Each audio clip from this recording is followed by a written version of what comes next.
آخری جملہ، اور تیرا اللہ کو چھوڑ کر کسی اور سے طلب کرنا، مانگنا،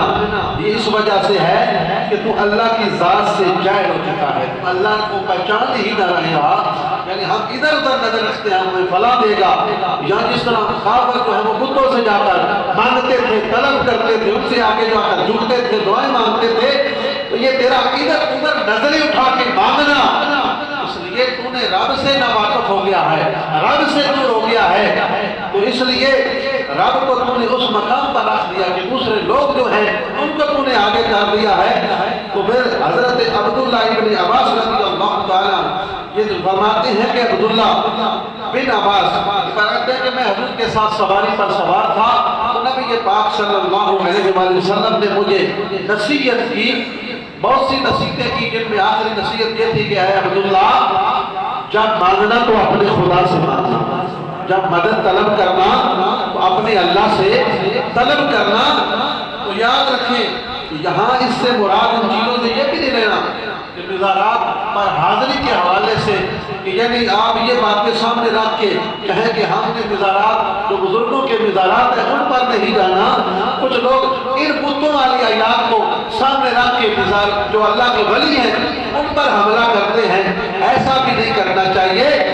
یعنی سامنے جو ہے بتوں والی آیتوں کو آپ اللہ کے ولیوں پر فٹ کر دیں۔ یہ جو پیچھے جتنی بھی چیزیں بیان کی جا رہی ہیں بتوں کے حوالے سے، کیونکہ جب نبی پاک صلی اللہ علیہ وسلم کا زمانہ تھا تو سارے لوگ بتوں کے پجاری تھے۔ جب ہم اللہ کے ولیوں کے مزاروں پر جاتے ہیں وہاں دعا مانگتے ہیں، ہمارے دل کی سوئی خدا کی طرف ہی ہوتی ہے کہ مالک یہ تیرا پاک بندہ جس نے اپنی زندگی کے چند جو ہے وہ لمحے بڑے خوبصورت انداز کے ساتھ گزارے، تجھے راضی کیا، مالک ہمیں بھی اسی کی طرح زندگی گزارنے کی توفیق عطا فرما، جس طرح تو نے اس پر کرم کیا مالک ہمارے اوپر بھی کرم کر۔ تو یہ جو ہوتا ہے ہم بزرگان دین کے مزار پر جا کر نہ ان کو خدا سمجھتے ہیں نہ ہی ان کو الہ سمجھتے ہیں، خدا ہم اسی کو سمجھتے ہیں۔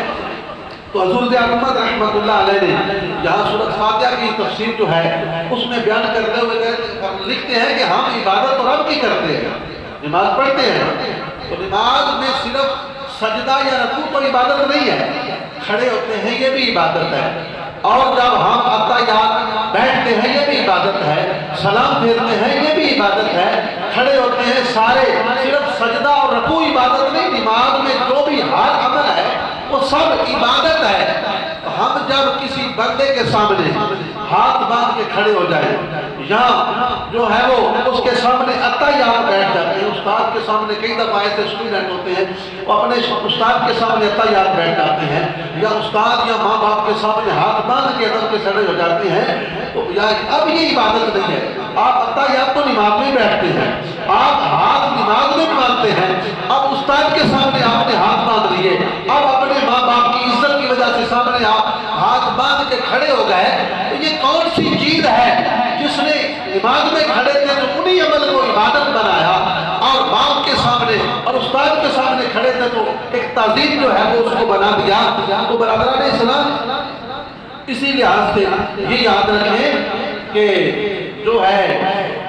جو چیزیں جو ہے وہ نماز کو عبادت نہیں بناتی، اس میں یہ ہے آپ نے لکھا کہ ارادہ یعنی انسان کا یہ ہوتا ہے کہ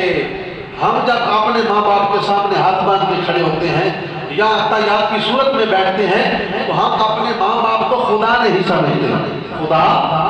نہیں سمجھتے، اپنا والد سمجھ کر وہاں بیٹھتے ہیں، اور جب عبادت میں ہم ہاتھ باندھ کے یا اتحیات بیٹھتے ہیں اس وقت ہمارے دل کا ارادہ ہوتا ہے کہ ہم اپنے خدا کی بارگاہ میں حاضر ہیں، ہم اپنے خدا کی بارگاہ میں ہاتھ باندھ کے کھڑے ہیں۔ اس لیے یہ جو جتنی بھی آیات پیچھے پڑی ہیں یہ ساری بتوں کے حوالے سے ان کو اللہ کے ولیوں پر فٹ کر دینا یہ بھی یعنی غلط ہے، ایسا نہیں کرنا چاہیے۔ تو حضرت